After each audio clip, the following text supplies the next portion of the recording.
आज यहाँ कलैया उपमहानगरपालिका अन्तर्गतको यो वडामा सडक शिलान्यास कार्यक्रममा मलाई तपाईहरुले आमन्त्रित गर्नुभयो।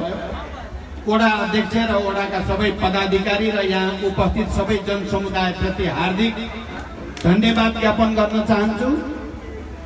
यो कार्यक्रम खासमा हिजो शहरी विकास मन्त्रालय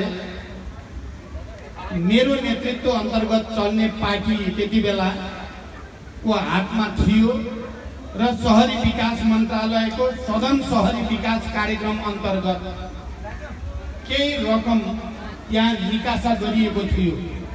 मैले तत्कालीन शहरी विकास मन्त्री कमरेड प्रभु शाहलाई यस उपमहानगरपालिका अन्तर्गत विकास निर्माणका कामलाई गति दिनको निम्ति भनेर एउटा यही बाटोको निम्ति झन्डै 55 करोड रुपैयाँको र अर्को एउटा कार्यक्रममा झन्डै 70 करोड रुपैयाँको त्यति बेला निकास भएको थियो र अहिले टेन्डर भएर यो बाटो म आफै आएर शिलान्यास गर्न पाउँदा मलाई धेरै खुसी लागेको छ। र अर्को 70 करोडको कार्यक्रम पनि बाटो पनि टेन्डर प्रक्रिया अगाडि बढी नै सकेको छ। छिटै त्यो पनि अगाडि जान्छ र आउने दिनमा पनि म 12 जिल्ला अन्तर्गत यो कलैया उपमहानगरपालिकाको विकास निर्माणको निम्ति निरन्तर तपाईहरुको साथमा रहने विश्वास पनि म व्यक्त गर्न चाहन्छु।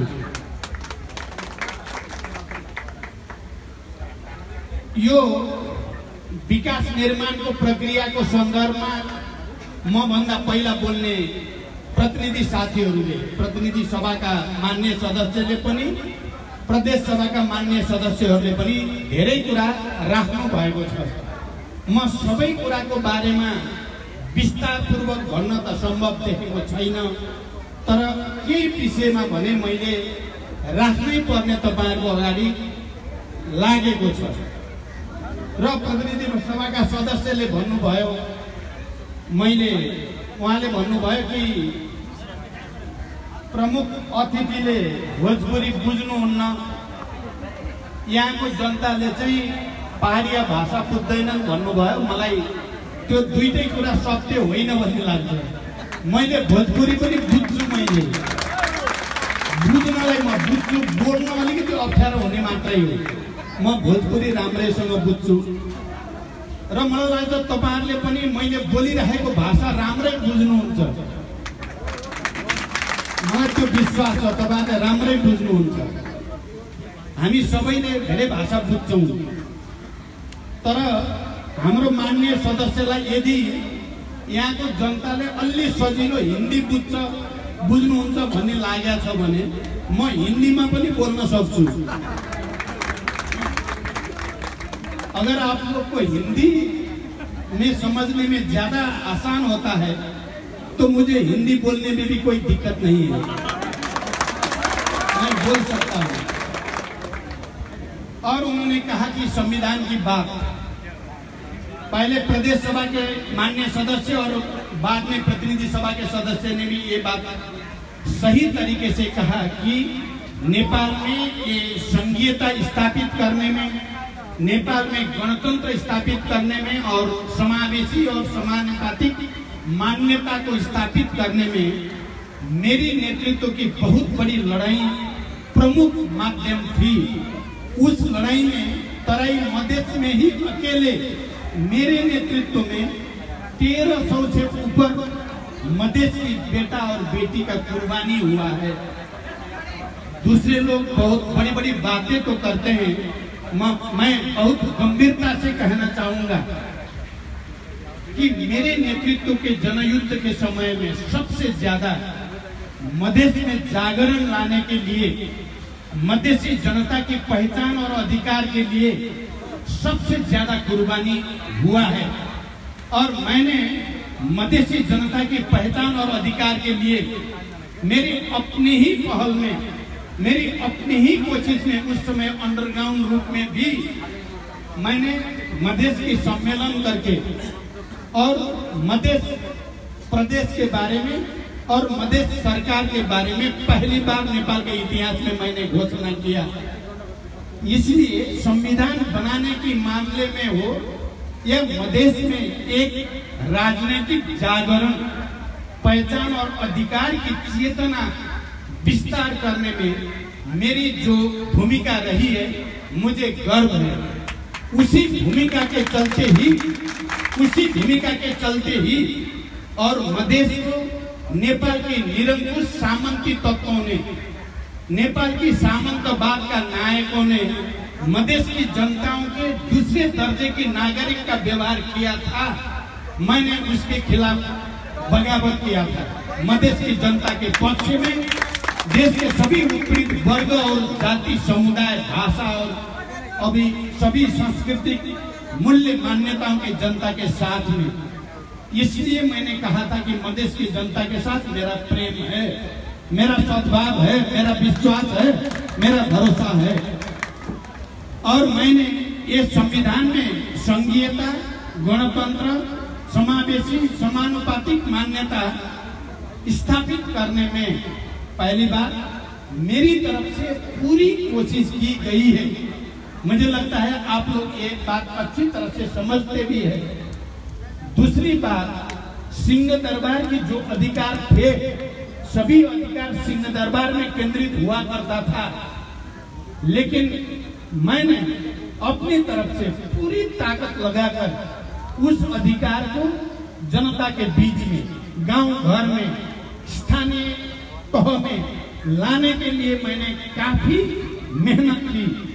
अभी मैं लंबी व्याख्या तो नहीं कर सकता, लेकिन आप लोग, मुझे लगता है कि इतिहास के सबसे ज्यादा समझते हैं आप लोग कि मैंने काफी कठिनाइयों को, जटिलता और काफी प्रेशर को झेलते हुए मैंने सिंह दरबार के अधिकार को स्थानीय तह में लाने में सफलता मुझे मिला, हम सभी को मिला।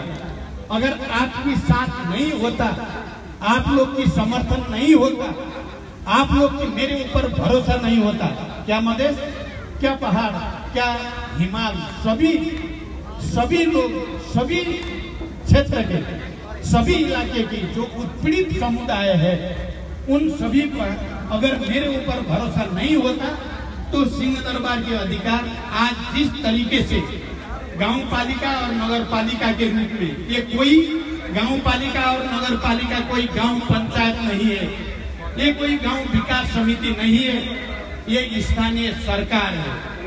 अभी मैं इसी जिला के विश्रामपुर गांव पालिका में वो गांव पालिका का ऐन संग्रह का एक विमोचन करके आया हूँ।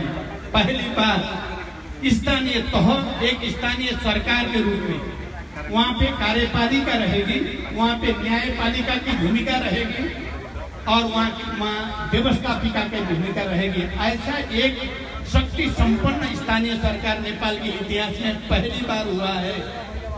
अगर हमारी संघर्ष नहीं होती, हमारी और मेरे नेतृत्व में बाद में मधेश के भी जो, चाहे राजपा हो आज की, चाहे संघ समाजवादी फोरम है हो, उन सभी का भी मैंने ही इस दल के नेतृत्व करके ये संविधान बनाने के समय अधिकतम प्रेशर पुराने विचार वाले लोगों के ऊपर बना करके ही ये संघीय लोकतांत्रिक गणतंत्र और ये स्थानीय तह बन पाया है। इसलिए मैं पूरे गर्व के साथ आप लोग के सामने, मैं पूरे विश्वास के साथ कहूंगा कि अगर हमारी लड़ाई नहीं होती, हमारी बगावत नहीं होती सामंतवाद के खिलाफ, निरंकुश तंत्र के खिलाफ, राजतंत्र के खिलाफ और मधेसी, आदिवासी, जनजाति, दलित, महिला, मुस्लिम सभी समुदाय की पहचान और अधिकार की लड़ाई नहीं होती, तो आज कहना चाहूंगा ये संविधान को हमने एक पूर्ण संविधान के रूप में कभी नहीं माना है। इसको परिमार्जित होते रहना चाहिए, इसको एक गतिशील दस्तावेज के रूप में हमें मानना चाहिए। इसलिए आप लोग को शायद समझना होगा, मुझे विश्वास है आप लोग अच्छी तरह से समझते हैं कि मेरे नेतृत्व में संविधान संशोधन के प्रस्ताव को संसद में टेबल करके मधेश की जनता की जेन्युइन भावना को, जो सही भावना और मांग है, उसको संबोधन करने की प्रक्रिया आगे बढ़ चुका है और वो आगे बढ़ता रहेगा। ये बात मैं आपको विश्वास के साथ कह सकता हूँ। दूसरी बात, अभी प्रधानमंत्री केपी ओली, मैं और संघीय समाजवादी फोरम के नेता उपेंद्र यादव के बीच सरकार में सहभागी होने से पहले एक राजनीतिक सहमति हुई है। मुझे लगता है आप सबको ये मालूम है, अगर नहीं है तो भी मैं स्पष्ट कहना चाहूंगा कि उसमें एक राजनीतिक सहमति हुई है और उसमें लिखा गया है कि मधेश आंदोलन के टाइम में जो मांगे मधेसी जनता की आई है, उसको संविधान संशोधन के जरिए संबोधन किया जाएगा। इसमें कॉमरेड केपी ओली, मेरा और उपेंद्र यादव का संयुक्त हस्ताक्षर है और हम उसके तैयारी में आगे बढ़ रहे हैं, ये विश्वास मैं आपको दिलाना चाहूंगा। इसलिए ये संविधान सभी का, मधेश का, पहाड़ का, हिमालय का, सभी का संविधान बनाने की प्रक्रिया को हम परिमार्जित करके आगे ले जाना चाहते हैं और वो प्रक्रिया अभी रास्ते में है। ये विश्वास में मैं आप लोगों को कहना चाहूंगा। और अभी राजपा के साथ भी हमारी बातचीत चल रही है। आपको ये भी मैं बताना चाहूंगा, हमारी बातचीत चल रही है और जिस तरीके से संघीय समाजवादी फोरम के साथ हमारी राजनीतिक सहमति हुई है, उसी लाइन में राजपा के साथ भी सहमति करके संविधान संशोधन की प्रक्रिया आगे बढ़ाने में प्रधानमंत्री केपी ओली और मैं सहमत हो चुके हैं। इसलिए यहाँ पे कोई कंफ्यूज होने की जरूरत नहीं है, ये कंफ्यूजन की बात नहीं है। हम सभी को मिल के आगे बढ़ने की नई संकल्प करने की बात है। ये मैं ये बात भी कहना चाहूंगा। जहाँ तक नागरिकता का सवाल है, एक हफ्ता पहले की बात है, प्रधानमंत्री, मैं और गृह मंत्री साथ बैठ करके ये नागरिकता को मुद्दा, ये मुद्दा ही नहीं है जिसका माता पिता जन्मसिद्ध नागरिक है, उनका बेटी और बेटा को नागरिकता नहीं मिल रहा है, ये तो एक अजूबा जैसा हुआ। ये तो आठवां आश्चर्य हो ही नहीं सकता दुनिया में कहीं भी। इसलिए प्रधानमंत्री और मैंने गृह मंत्री को तुरंत प्रक्रिया शुरू कीजिए और नागरिकता की जो ये वाहियात तर्क के साथ उसको रोका गया है, उसको खोलने के लिए सभी जिसके माता पिता का जन्मसिद्ध अधिकार के आधार पे नागरिकता है, उनके बेटा बेटी सभी को नागरिकता मिलना चाहिए। मुझे विश्वास है गृह मंत्रालय के तरफ से ये प्रक्रिया आगे बढ़ चुका है। कुछ दिन के अंदर आप लोग को मालूम होगा नागरिकता का समस्या ये सरकार समाधान करेगी, इसमें कोई दुविधा की बात नहीं है। ये भी मैं आप लोगों के साथ स्पष्ट कहना चाहूंगा। अब रहा विकास निर्माण की बात को, जैसे कि तराई मधेश पहाड़ की सुरक्षा के लिए और पहाड़ तराई की सुरक्षा के लिए अपरिहार्य है। हमारी प्रकृति ने ही हमको मिल के आगे बढ़ने के लिए मजबूर किया है। अगर पहाड़ में कुछ गड़बड़ी होगा, वहाँ के प्राकृतिक संरचना में, वहाँ के इकोसिस्टम में, तो सीधा उसका नेगेटिव इम्पैक्ट मधेश में आ जाएगा। अगर मधेश में कुछ समस्या, प्राकृतिक समस्या खड़ा हुआ, यहाँ पे जंगल की, यहाँ के नदी नाला की, यहाँ की मरुभूमिकरण की प्रक्रिया को हमें अगर नहीं रोक पाए तो पहाड़ सुरक्षित नहीं होने वाला है। पहाड़ भी उसके नेगेटिव इम्पैक्ट से नहीं बच सकता है। इसलिए सूर्य संरक्षण के जो कार्यक्रम सरकार की तरफ से आगे बढ़ाया गया है, उसमें आज की सरकार की और हमारी, मेरी बहुत बड़ी ध्यान है कैसे ये पानी का जो प्रॉब्लम हो रहा है उसको हल किया जाए, जंगल विनाश की जो प्रक्रिया है उसको हल किया जाए, और ये बालू गिट्टी की जो समस्या है उसको कैसे हल किया जाए, इसको हल करने के बारे में अभी वन मंत्रालय के साथ भी और ये वातावरण मंत्रालय के साथ भी हमारी गंभीरता से बातचीत हो रही है।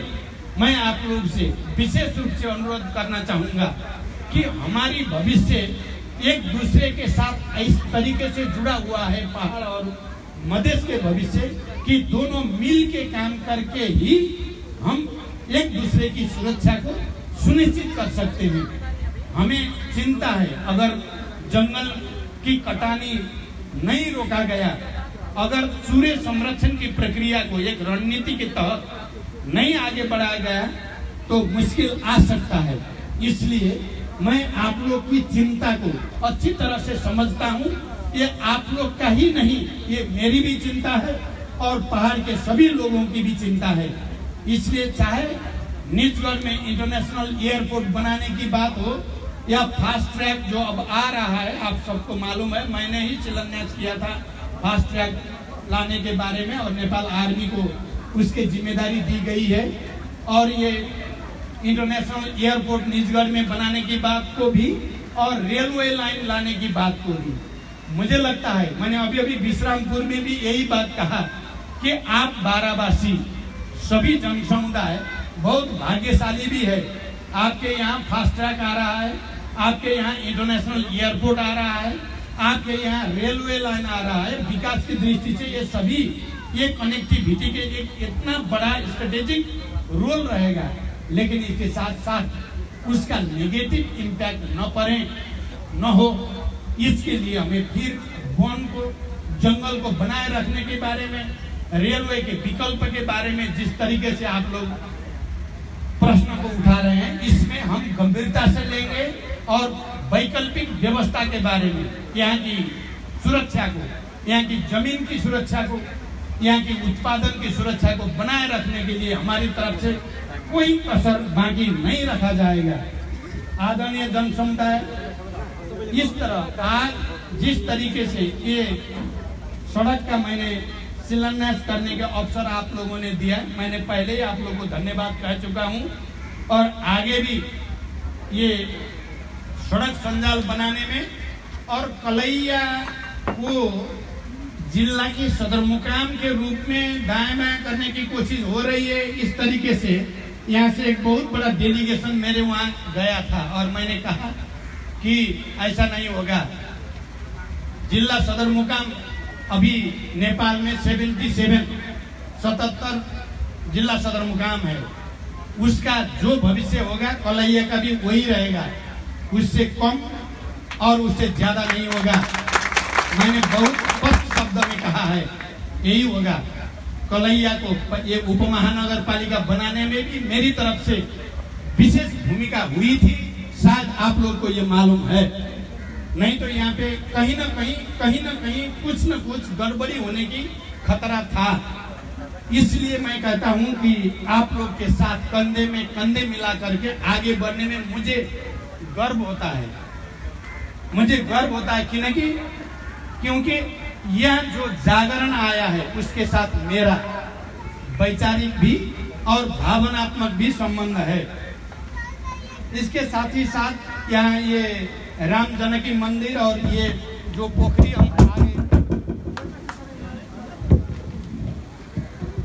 हम ये जो आगे पोखरी हम देख रहे हैं, इसको एक पार्क के रूप में विकास करने में कुछ बजट और रकम की बात आप लोगों की बात है, मुझे ये मालूम हुआ है। सांस्कृतिक पार्क को विकास करने के लिए यहाँ एक प्राविधिक विद्यालय बनाने के बारे में और मिनिमम 25 शैय्या की हॉस्पिटल बनाने के बारे में और ये सभी कार्यक्रम के लिए बजट की व्यवस्था के बारे में आप लोगों की बात को मैं अच्छी तरह से समझ रहा हूँ। मेरी तरफ से जितना संभव है आपको विकास और निर्माण के काम में हमारा साथ रहेगा। मैंने जो कहा है आप लोगों से बहुत गंभीरता से कहा है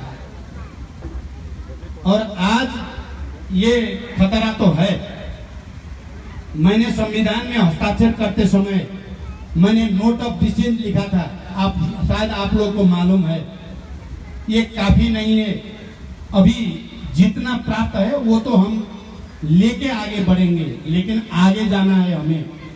इसलिए संविधान संशोधन की बात मैंने ही संसद में आगे बढ़ाया था, ये भी आप लोग को मालूम है। आज केपी ओली और प्रचंड और उपेंद्र यादव मिल के और महंत ठाकुर भी देर सवेर आएंगे मुझे विश्वास है हम सब मिल के फिर ये संविधान को परिमार्जित करते आगे बढ़ेंगे। ये बात भी मैं आपसे स्पष्ट करना चाहूंगा। और मैं जो 1300 मधेश के महिला और पुरुष मधेसी जनता के बेटा और बेटी की कुर्बानी मेरे लीडरशिप में हुआ है, तो मैं मधेसी जनता के हक अधिकार के पक्ष से कैसे हट सकता हूं। अंतिम समय तक मैं आपके साथ आप लोगों के पहचान और अधिकार के लिए लड़ता रहूंगा, एक विश्वास करते हुए। और आप लोग की जो यहाँ पे बहुत खुले हृदय से मेरी स्वागत हुई, अभी मेरे अभिनंदन और सम्मान आप लोगों ने किया, उसके लिए मैं मेरी तरफ से पार्टी की तरफ से हार्दिक धन्यवाद व्यक्त करते हुए और हम सभी मिल के आगे बढ़ने की एक नई ऐतिहासिक अवसर आई है, इसके लिए विशेष अपील करते हुए मैं विदा होता हूं। धन्यवाद। अभिवादन।